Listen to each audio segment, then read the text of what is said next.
మొదటిసారి వారం రోజులు ఆ దరఖాస్తులు తిరగడానికి ఆ దరఖాస్తుల సమయాన్ని పొడిగించడం జరిగింది. దాని విషయంలో కూడా చాలా మందికి అనుమానాలు ఉన్నాయి. కొన్ని రాష్ట్రాల్లో పరీక్షల కంటే ముందే కొన్ని సంఘటనలు జరిగినాయని, ఆ జరిగిన సందర్భంలో విద్యార్థులు చెప్తా ఉన్న వాదనకు బలం చేకూరుస్తా ఉంది. జూన్ 14న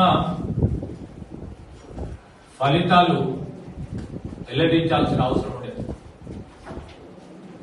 కానీ 10 రోజులు ముందుగానే సార్వత్రిక ఎన్నికల ఫలితాల రోజునే జూన్ 4వ తేదీ నాడు విడుదల చేయడం అనేది చాలా మందికి అనుమానాలు కలిగించినాయి.